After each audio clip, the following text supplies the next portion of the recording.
Militarily Speaking, episode 12. Andia Dinesen, Executive Vice President for Communications and Operations at the Association of Military Banks of America. This episode, we talk with Andia Dinesen.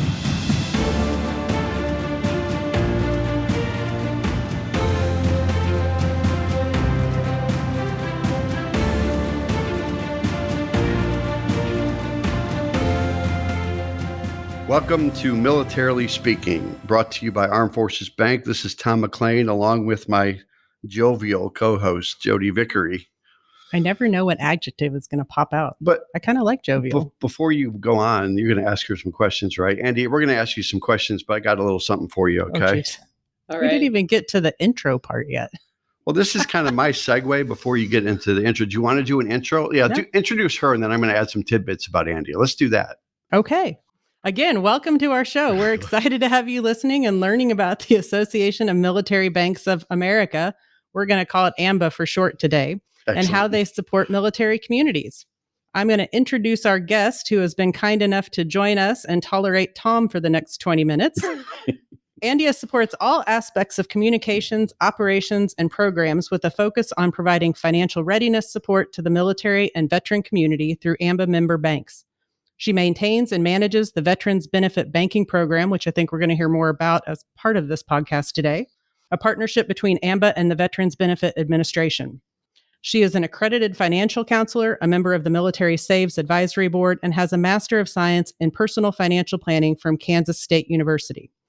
Andia has relocated with her family to 9 installations since 2000, including 2 overseas assignments, and she now resides in Washington, D.C., in that area with her family.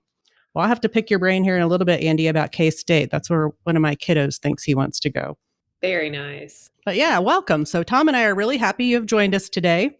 Before we launch into questions, I want to give Tom the floor because he is, if you could see him, you'd know he is chomping at the bit to say something that may or may not be important. Or appropriate. You mentioned that she and her family live in D.C., right? Do you want to hear a little bit more about her family? Oh, gosh. Be afraid, Andia. So, I am. Your husband, Ian, is an Air Force colonel and works for the Air Force Inspector General. Yep. Right? He just relinquished command of Security Forces Group at Andrews Air Force Base in Maryland. You have a daughter, Mackenzie, right? She's a sophomore at MIT on a 4-year Air Force ROTC scholarship. Congratulations to her. That's amazing. And you have a younger daughter, Mina. Is it Mina? Mina, yep. She's a high school senior and is now taller than Andia. Is that right? She's like 6 foot? She is 6 feet. Do you know that Jodi has a daughter that's relatively tall, right? She plays basketball. She's 13. Nice. They have something in common, right? Yeah. And we both have seniors.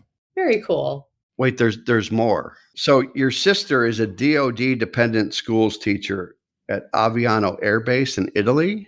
She is. And here's a funny tidbit. You have a niece named Andia. Is that right? I do. Isn't that weird? But you call her Andia Lou, like Andia Lou Who from How the Grinch Stole Christmas? All right. Yeah. Oh, Andy Lou. Okay. I love that you know all that. Man, you've been digging. It's not creepy at all. Hey, have you been to Italy? I have. We went there for their wedding. So my sister, Amy, married an Italian national. And so we went there when they got married. It was beautiful. I am planning an anniversary trip to Italy with my wife. And since she doesn't listen to the podcast, I'm good with that. I would say, hopefully it's not a surprise, but yeah. And I understand that the two of you and Ian, just bought a boat? We did. What's the name of the boat? We have decided to name her the Black Pearl. Oh, that's pretty clever. Pirates of the Caribbean. Disney. Yes, exactly. And it's black with a red stripe, so it's perfect. So you spend a lot of time on the boat, social distancing from the world. Is that right? That's exactly right. I don't blame you. We really are loving it. Tom would like a boat like that. Then he could dress up like a pirate. And then, so one other thing about you've got 2 black Labradors, correct? Yeah, they're black lab mixes, both of them. Yeah. Named Max and Meredith. Yes. This is verging on weird now. I think that's probably all I have right now. But Thankfully. But I have a joke about a lab. Okay. You ready? Let's do this. So you went through all of that to get to your. That was the setup for the joke. Segue. That was a very long setup for Andia, a bad joke. Andia, what do you call a Labrador that becomes a magician? Ooh, I would really like to think about this for a while, but because, We're on time other things constraints. to get to. I don't know, Tom. It's a labracadabrador. See, Oh, that was so we I'm thought taking back that was control a now. pity amount. What's about to happen? that's not bad. Thank you for joining us today, Andia. We have We promise it gets way less creepy as we move ahead. and all right, one final tidbit. Something about the pampered chef is in your past. Do you have anything like Oh that? my gosh. Yeah, so I've actually sold 3 different direct sales team things as a military spouse, and the first one was actually not Pampered Chef, it was Stampin' Up! When I used to do some rubber stamping, but yeah, Pampered Chef was the longest one that I was actually active with. I did it for 3.5 years, and I did a lot of cooking in front of other people. It All was right. fun though, I enjoyed it. My kitchen is decked out, even decades later. Yeah, I'm telling you, the food shopper's where it's at with Pampered Chef. Mhm. Yep. So Now, we are going to on to our somehow regular program. gracefully transition into Let's what do that. poor Andia is here to actually talk to us about today. Okay. Sorry. I know. I'm worried she may hang up on us. She's a good Not on sport, though. purpose. Yes. So we are grateful that you have endured your introduction. And to start with, we are wanting to know if you can help our listeners understand what AMBA does and how it supports banking institution. I mean, Tom and I understand AMBA, and he's got a long history with Armed Forces Bank and working with AMBA, but help our audience understand a little bit better, please. Yeah, absolutely. So, AMBA, as you all defined earlier, is the Association of Military Banks of America. We are a not for profit trade organization for military banks. So, this includes banks that are located on military installations and those off the installation, but supporting military and veteran communities. We are a small but mighty team at AMBA and pride ourselves in our ability to partner and collaborate. When you only have 3 employees, that's what you have to do to be effective. So we liaison with the Department of Defense, the services, federal regulators, other banking trade organizations, federal agencies, and many more military and veteran support organizations. We support our member banks by understanding and being plugged into the landscape of military financial readiness. And along with all of those organizations that I just listed, and then on the flip side of that too, we tend to sort of provide a consulting role to all of those different organizations too, both personally and professionally regarding the military financial challenges and military culture to all those organizations. So Yeah, you also have a little bit of a past with Airmen and Family Readiness Center in your illustrious career too, and that's something that we as banks and sure credit unions around the country that are on those installations work with those organizations to provide much needed financial education to service members and their families, right? yeah, absolutely. That partnership with those, family readiness centers, whether it be Airmen and Family Readiness or military family readiness centers, as they're called on joint basing and fleet and family support and Army community service, those Right. those partnerships are just really vital to getting the public-private partnerships, the actual products and services that folks need, along with the education that they need. Correct. So I feel like I'm getting to the punchline here for our whole podcast episode with you, but Andy, why don't you tell our listeners what kind of memberships you offer and how one can become a member, whether it's a financial institution or beyond that? Yeah, absolutely. So military banks is kind of a general term. So our member banks, they're part of our association, have within their mission a focus on military and veteran customers. So we really have 2 core memberships, which are regular membership and associate membership. So our regular member banks are banks who physically support the community by having banking centers or ATM services or both on an installation, much like Armed Forces Bank. And your Right. footprint is the biggest of all of the military banks on So I've installation. heard. Yep. So you've heard The it. rumor. So you The rumor. I know. So our associate member banks are those that are outside the gates of the installation, but support, like I was saying, the military and veteran community in many other ways. And then we also have corporate memberships and individual memberships. So those are both a little bit different. And all of that information can be found at ambahq.org. So ambahq.org. Okay. We're going to probably keep plugging that website along the way, but thank you for that answer about membership. Yep, definitely. And Andy, I know this is something we're involved with here at Armed Forces Bank, but can you talk a little bit about the Veterans Benefit Banking Program? Yes. also known as VBP. Another acronym. I know, and that's a hard one to say. There's a lot of Yeah, I can be blamed for that. I was at the table when we came up with that. So y'all can blame me for the VBP. You can have a do-over later. Yeah. Yeah, that's right. So I'm so glad you asked about it. It has a very special place in my heart. So in the fall of 2019, the AMBA team met with the VA and we worked on developing this program. And this really came from an issue that the VA had identified. So at that time, what they told us was there was more than 250,000 veterans who were unbanked, which they considered or underbanked if they were receiving their monetary benefits from the VA via prepaid card or paper check. So there were concerns that were voiced to the VA, not only about like non-receipt of paper checks, which is a huge issue, but also about the prepaid debit card program. And so the VA and AMBA came together and developed this partnership, and we put this program together that would essentially serve as a bridge between banks and the VA. And we called it the Veterans Benefits Banking Program, or VBBP, which of course I've been saying it for 2.5 years, so it rolls right off my tongue. It's easy. Yeah. You didn't have to count in your head like I did. The number of B's. Yeah, exactly. Yeah. So these participating financial institutions have made a commitment to provide a free checking account with no minimum balance to veterans who bring a qualified monthly deposit to the bank or credit union. So when we began VBBP, we just had 4 banks. We set up the website and we launched it on December 17th. And I know that of 2019. I know that because it was my daughter's birthday. And that was just about 8 weeks after we met with VA. So it was a whirlwind. Within a few weeks, we added credit unions and then more banks to the program, including Armed Forces Bank, which came on board in February of 2020. So shortly after launch. And Tom, thank you. We worked together closely on that. And now we've grown to more than 40 banks and credit unions as part of that program. I say more than because we've got 2 that we're working on onboarding right now. And then in February of this year, as we were chatting with VA, we kind of realized that, maybe we could do more with the program. There were lots of things that were coming up as we were talking about banking these veterans and getting them the support and products and services they need. And so what we did is AMBA partnered with a couple of organizations and we added financial and credit counseling and then financial education called VetSense to VBBP.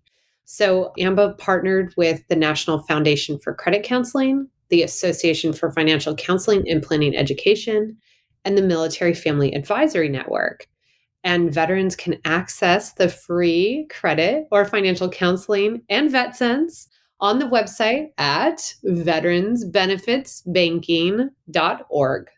And I encourage them to do so. Yeah. Another great link to a great site, to a great program. I know when you started that back in December of 19 too, it was something you never would have realized that it would be as big as it's getting today. 40 institutions was a lot more than I thought you had today. So thanks for sharing that. And now you're expanding it to a sort of an educational touch. That's even more important for our veterans out there.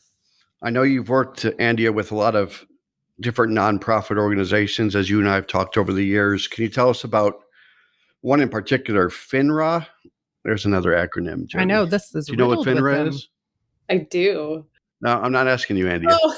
I'm going to let our guest answer. All right. Well, yeah, I think Okay, all right, Jodi. she can. So the FINRA Foundation Military Spouse Fellowship Program, assisting service members and their families. Take a little bit to do an infomercial about that organization. I would love to.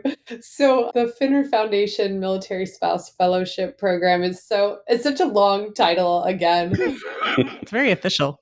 We didn't shorten that one too much other than FINRA, but I'm so happy you asked me about it. So it's funny, hindsight's 2020, and I always just really credit the FINRA Foundation Fellowship Program for sort of launching my career. I wasn't real sure what I wanted to do. And so this was something that just sort of guided me in the right direction. And yeah, it's a phenomenal program. So let me tell you about it. So the FINRA Foundation awards this competitive fellowship to a cohort of military spouses each year. So each fellow will work with AFCPE to earn their accredited financial counselor certification, or AFC. There we go with our acronyms. Yep. I was awarded the FINRA Foundation Fellowship in 2010, and I completed my experience hours and coursework and tests, because back then there were two, in 2011, and that was right before our sixth PCS move.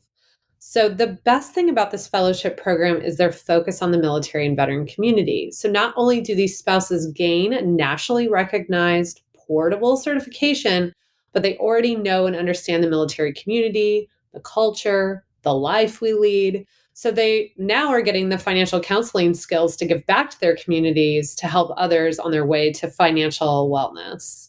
It's almost like she knew what our next question was going to be about. And so we should not ask it.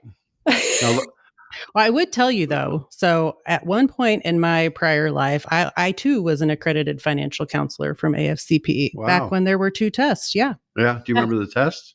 Scantron test or just? No, they weren't like fill in the blank with that. Wasn't multiple choice? I think we had computers by then. Okay. So, yeah. Hard to believe, isn't it? Yeah, but no, that's fantastic. It was a good certification, and it wasn't one where you could just breeze in and take that. I mean, people actually invest time and energy to gain that accreditation. So that's fantastic. How about we move on to financial counseling and education? Let's do that. We've talked about a couple of websites, Andia, where people can go and find some reputable financial education materials or resources out there. But why don't you tell the audience, since you've been in this space for many years, where a veteran or a military member can go to get really some services about financial education? Yeah. So I'm just going to reiterate what I already said, just because I kind of breezed through it quickly, but we do offer through veteransbenefitsbanking.org the free financial and credit counseling. And again, those are with certified credit counselors and accredited financial counselors. So these are certified professionals that are working with veterans to provide these services. So I just want to sort of reiterate that a little bit. And then also vetsense.org, which you can get through the veteransbenefitsbanking.org website, or you can just go straight to vetsense.org. So that's kind of on the veterans side of the house where you can get really plugged in to those, veteran specific education and counseling services. But then the military community, there's a plethora of places that you can go. There are. Yeah, not only, the banks and credit unions on the installations, which are a great source of financial education, but also, like we talked about before, the family readiness centers. They offer financial education classes as well as one-on-one counseling appointments with those AFCs as well. So coming back to that accredited financial counselor certification. And then there's also Military One Source. So if you're not near an installation, or if you'd rather just do it online or over the phone, you can reach out to financial counselors on Military One Source as well. And then not so long ago, the DoD started a website called FinRed. So FINRED.usalearning.gov. And this is a plethora. There I go with that word again, but I really know it's multisyllabic. It's Keep a good using word. it. I like it. I like plethora. So there's it sounds a little better than there's tons and tons of information. A super lot of. But it's a great resource. And I tend to send people there a lot, or I go there and pull little bits of information out for financial resources. And then if I can plug the Armed Forces Financial Guide, can I do that? Absolutely. Great. So the information is available. Again, I'm going way back to the beginning of the podcast when I talked about AMBAHQ.org, which is the AMBA website.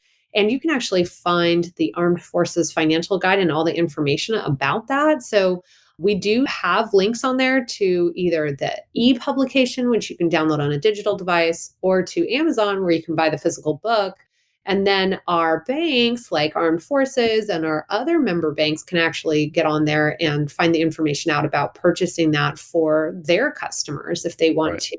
It has been updated for 2021, and the digital version has been updated for 2022. And it's an amazing guide. It really is. I absolutely love it. I turn to it often. I've handed it to my daughter and her friends in ROTC, and I'm like, can you please read this? Yeah. I have a hard copy publication of that, and I agree with you, resourceful wise, information wise, that everybody can benefit from. Even if you're not in the military, you can benefit from it, but it's got a plethora of information. Well played. But categorically, it covers so much that military service members need to know, and it is a great resource for them. And I would encourage people to do. I can't really put a plug on a podcast to a book or an author, but I will. But it's a really good book. It really is. It's laid out so well, and it's easy to understand. And I think that's just the brilliant part about it. It's really easy to reference if you're looking for something very specific also. That's great. And we know where to find it. Yes. ambahq.org. There we go. I want to switch gears just a tiny bit, Andia. We've talked about the veteran, and I think some of the resources that you've shared with us would apply to military spouses too. But I'm really curious to understand any connections you've got with military spouse employment affiliations. That's something kind of near and dear to our hearts here. You know, we have a lot of military spouses in our retail branches across the country. We partner with MSEP, as you're probably aware, but would love to hear about the connections you might have with such organizations. Yeah, so you kind of stole my thunder a little bit, because that was the one I was most familiar with, which is the Military Spouse Employment Partnership, or MSEP, which I still feel like a lot of people are not aware about of the program and not. Yeah, I would agree. Yep. So it originally started as the Army Spouse Employment Program and our partnership, and it grew to be DoD wide very quickly. I think they realized what it could do, and so DoD kind of took it over from the Army. So MSEP is not only national, but also local partnerships with organizations and businesses who hire military spouses. And to be an active partner, the business must actually have open jobs to fill, which I think is fantastic. So, but with that being said, I'm going to caveat that by saying that AMBA has been a member since 2019. But on a side note, 33% of our staff are military spouses. Excellent. Now, I'm going to go ahead and give you a little math lesson here. So remember what I said at the very beginning, that we are a small but mighty team of 3 people? Yeah. So that 33%, yeah, it's me. It's me. You should have seen Tom's face when you said you were going to make him do math. His head popped off a little bit. I was thinking about going to Nerdle on that website. Yeah, and there was smoke coming out his ears for a second. Yeah, it wasn't difficult. So as you can tell, like, AMBA doesn't really fit into that open jobs category, but what we do as a trade association is share this opportunity with our members. Of course, Armed Forces Bank, as you mentioned, has been a proud originating partner, I believe, in MSEP. Correct. Yeah. Back in 2010. Yeah. Yes. Very awesome. So, and I do know that Hiring Our Heroes has a spouse section as well. I don't know a lot about that program. I'm more plugged into MSEP. So I would just encourage your listeners definitely to look around. Hiring Our Heroes is definitely, and that's run by the Chamber of Commerce. And so all over the country, I think would be a really great resource for folks to look into as well. Thank you. You also, again, back to your history, you were in the early stages of Military Saves as well, too. And we, as you know, we had a guest from Military Saves in one of our earlier editions, and that seems to be you have a passion for financial education, and that's probably why you pursued getting your MBA in that area. So thank you for having that passion. Yes, that is definitely a passion of mine, for sure. I love Military Saves, America Saves.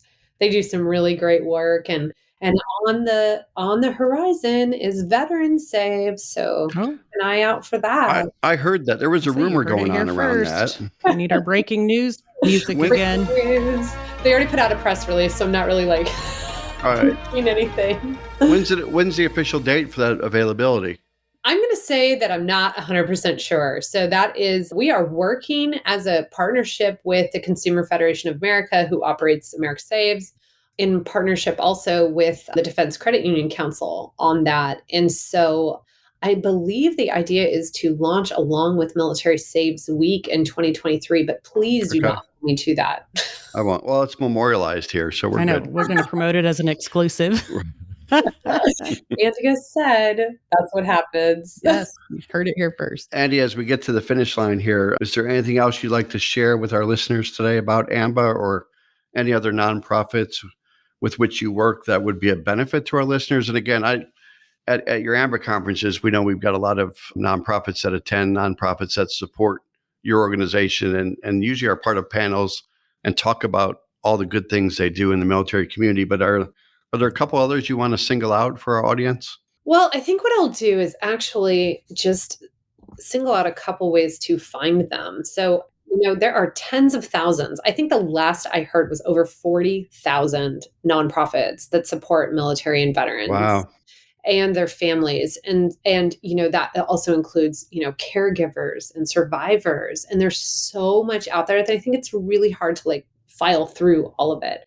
So two of the organizations that I know of that really make this sort of match between organization and needs are Code of Support and Veterans Plus. And I think they do a really excellent job. And I got to be honest, I'm not going to spout off their URLs because I don't know them, but you could just Google search Code of Support and Veterans Plus, first thing that pops up.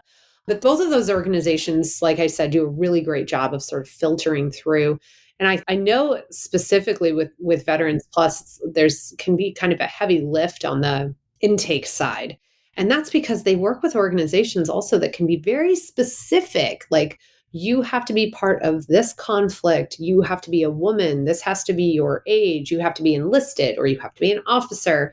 And so this intake form can really help veterans, et cetera, find those very specific needs that they've got.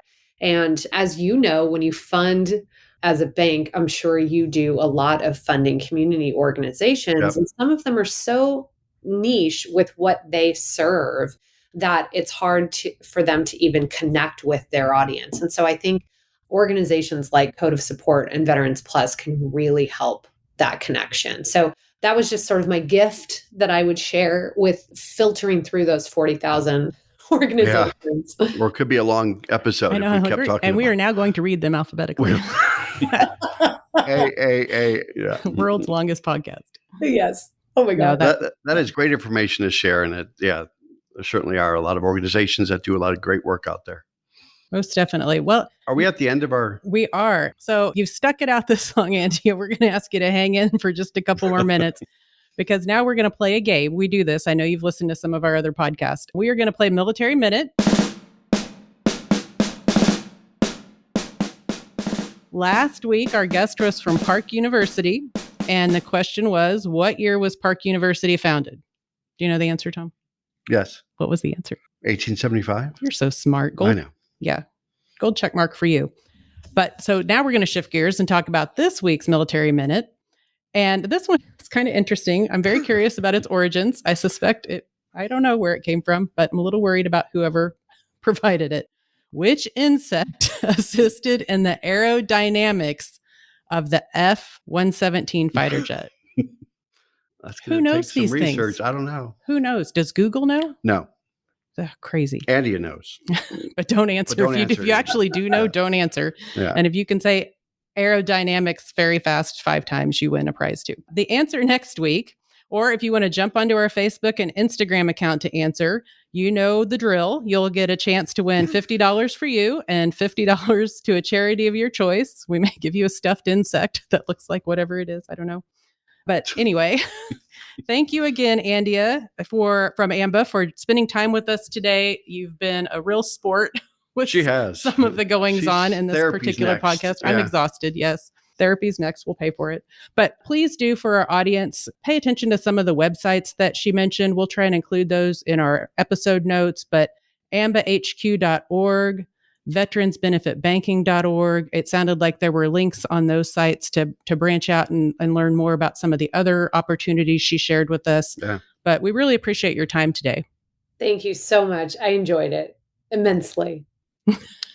And one final comment, if you enjoyed today's episode, go out to afbank.com and subscribe to the show. Also, make sure to rate us, leave us a comment on your favorite podcast platform, such as Apple Podcast or Spotify. Andia, well done. Good job. Thank you.